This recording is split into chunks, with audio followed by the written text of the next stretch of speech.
Welcome to Dracaena Wines podcast. Our wines plus your moments equals great memories. I'm your host, Lori, and this is a podcast about all things wine.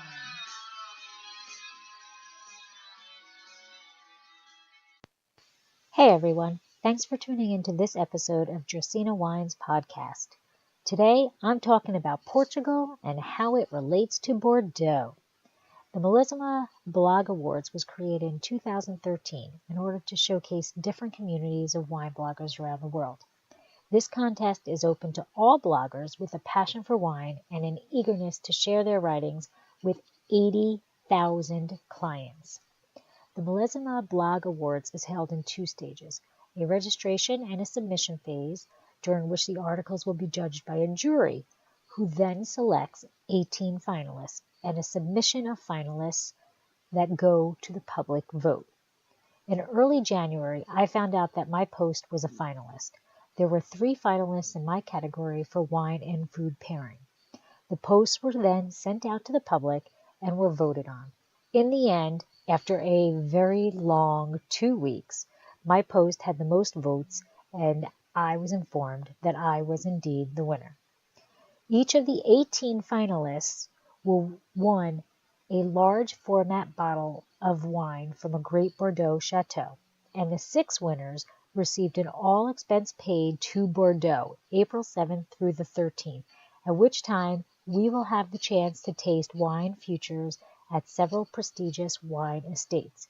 I also will have a guided tour of the city of Bordeaux.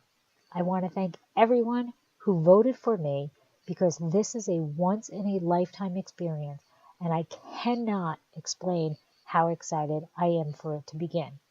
I have been reading everything I can get my hands on about Bordeaux, and have even been learning French using the app Duolingo.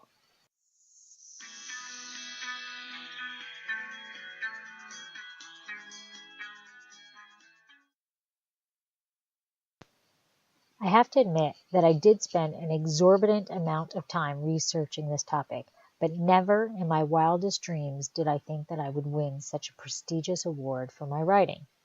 My post was actually written for a monthly group chat known as Wine Pairing Weekend, a group of wine lovers who get together on the second Saturday of every month to discuss wine and food pairings. It was started in June of 2014 by David Crowley of CookingChat.com.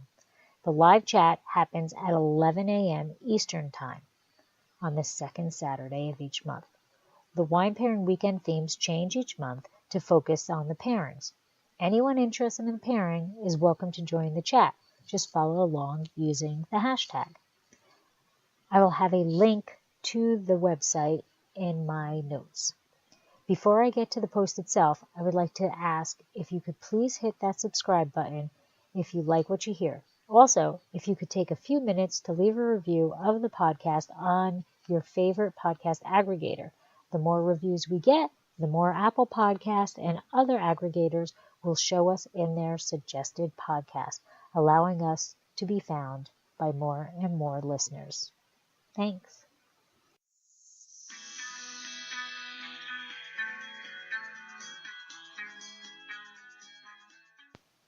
Portugal's political history affects its culinary and wine culture.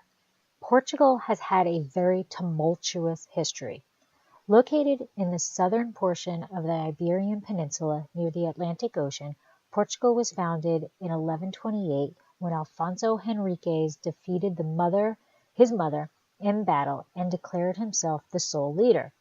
He proclaimed himself king in 1139, making Portugal officially independent. Continuing his march southward, he forced out the Moors in 1149 and successfully captured Algarve, which helped Portugal's present-day borders. In the 15th century, Portugal was the first country to discover the Atlantic route to India, Brazil, and China, and explored east and west coasts of Africa. These expeditions brought money into the country and allowed its population to grow significantly. In 1640, when the second king without an heir passed away, Philip II of Spain claimed the throne of Portugal, forming the bond between the two countries. Portugal unfortunately, is plagued with historically poor political management. Because of this forced union with Spain, Portugal was dragged into the 80 Years' War, which did not sit well with their longtime allies, England. Then the Portuguese War, which lasted from 1595 to 1663, resulted in the loss of the Portuguese Indian sea trade monopoly. Turmoil continued for the next 100 years. Finally, in 1755, the tide began to turn when Sebastião de Mello became prime minister, and the country began to see economic and financial success. Unfortunately, the prosperity did not last long. On November 1st of that same year, there was a 9.0 magnitude earthquake, followed by a tsunami and fires. These disasters, of course, destroyed the city of Lisbon, but did not deter Sebastião de Mello. He immediately began to rebuild the city. Joseph I, then king, was so impressed with his efforts, he allowed him to acquire more power. The new power took control of Sebastião de Mello, and he turned into a powerful dictator. As his power increased, so did his disgruntled upper class. When Joseph I died, Queen Maria I took over and immediately saw to it the end of the dictatorship. Once again, it looked as if the future of Portugal was going to improve, and it did, for about a century, until about 1822, when Brazil declared independence, causing both political and economic uprisings. This turmoil continued to dominate into the 20th century. In 1910, the king was overthrown and a republic was instituted. This lasted until World War I, when the military declared that Portugal once again be under a dictatorship. During World War II, Portugal remained neutral and was a founding member of NATO and OECD and a European Free Trade Association, known as EFTA. Portugal held its first democratic elections in 1976 and joined the European Economic Community, the EEC, in 1986, finally bringing economic improvement. So the food totally has been influenced by politics. Although Portugal has poor political background, it actually is really rich in culture. Foods and dishes from Portugal and its various outposts have crossed and recrossed the world. According to Sherry Hamilton, the Minneapolis-based author of Cuisines of Portuguese Encounters, a book offering recipes, history, and food lore, the economical, political, and religious influenced the gastronomical history. Although Portugal is relatively a small country, it has over 500 miles of oceanic coast, so it is no wonder that seafood is a mainstay in their culture. Many recipes call for cod and sardines, as well as squid, octopus, and crustaceans. You can find these recipes all over the internet. Besides seafood, Portugal has historically been an agricultural country. Having been plagued with poor economics, meat was something reserved for the upper class. The majority of people relied on eggs as their source of protein. They would raise chickens and sell unused eggs at markets to trade up for other commodities. Portugal's trade history has also heavily influenced their culinary style. Introduction of spices such as piri-piri, which is a type of chili pepper, black pepper, cinnamon, vanilla, and saffron, as well as garlic, olive oil, bay, and parsley, are often used to flavor pork and beef, which are their two most popular meats. So how does the history intertwine with wine? Well, Portugal is home to around 500 indigenous grape varietals and has been influenced by its isolation within the wine world except for Britain. There are 11 main wine regions and 29 DOCs, Denominação de Origem Controlada, in Portugal. Port came about thanks to the addition of small amounts of brandy to keep the wine stable and palatable while traveling long days to Britain. The sweet wine from Madeira that is enjoyed by so many also came about out of necessity to maintain quality wine while spending many days on a ship at extremely hot temperatures, which basically was cooking the wine. In the mid to late 20th century, sweet, slightly sparkling rosé brands from Portugal occurred. Remember Lancers, Mateus? These wines were extremely popular across the globe, but Britain was leading the way. It was extremely difficult for Portugal to improve on their wine production because of their political turmoil. However, joining of the European Union increased their economic status and allowed for grants to the lethargic Portuguese wine industry. The incoming money allowed for improvements in both facilities and technologies and created a shift to focus on more premium wine production.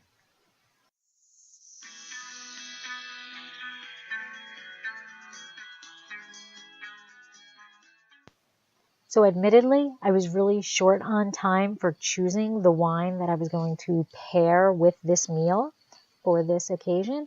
So I ran into Costco. And in Costco, there were 3 choices of Portuguese wine.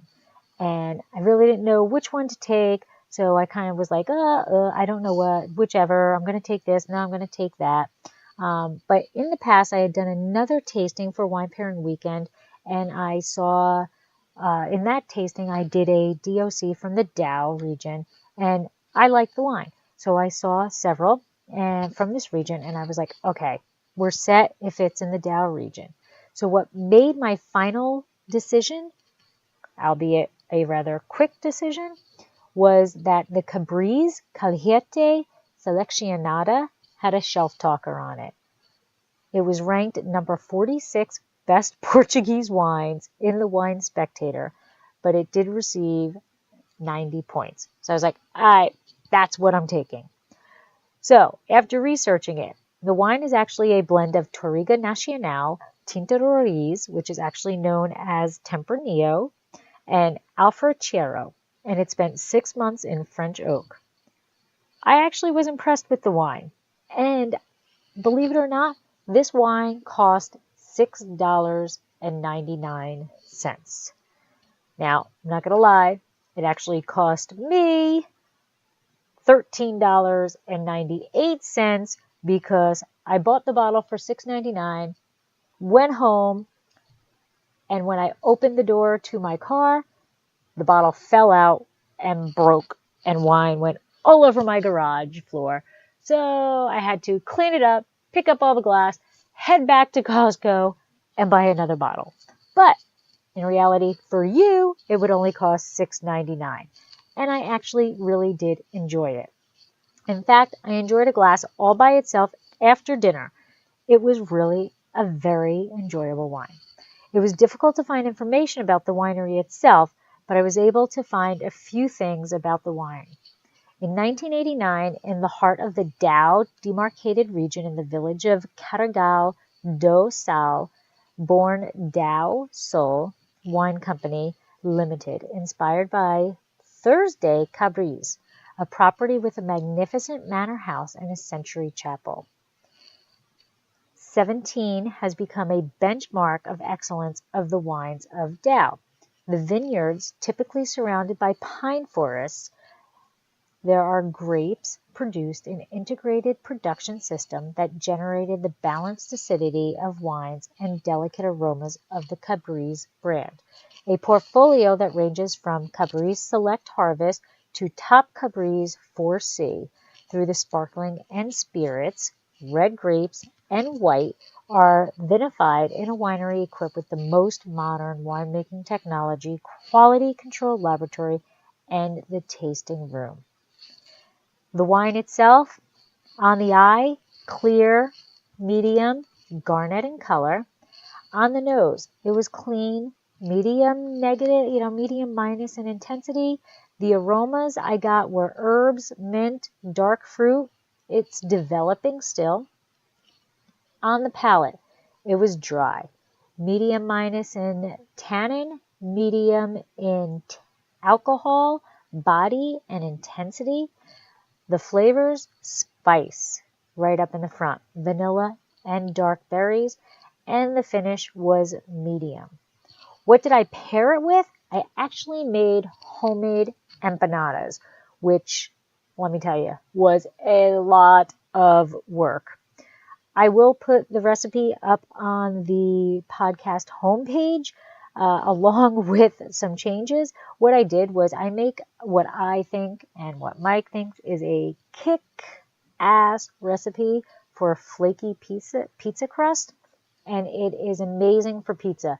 So I thought that would be good for the empanadas. However, I think it had too much flakiness, too much butter in it. So when I went to go make the empanadas, the dough was really too pliable. Like I couldn't get it to go into an empanada shape.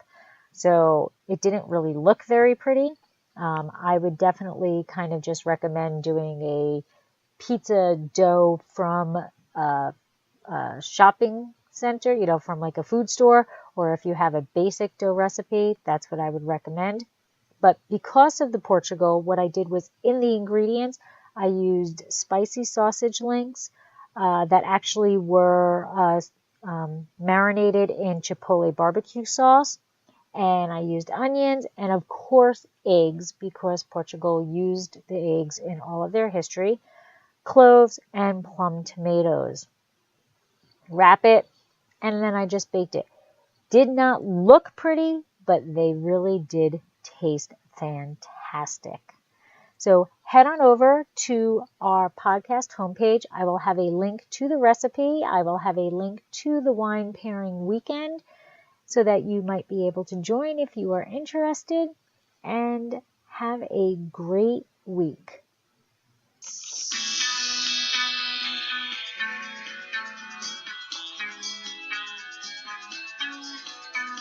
Thanks for listening to Dracaena Wines podcast. If you have suggestions of what topics you would like us to discuss, please reach out to us on social media or at dracaenawines@gmail.com. If you liked our podcast, please subscribe at iTunes, Stitcher, Google Play, or whichever podcasting program you use.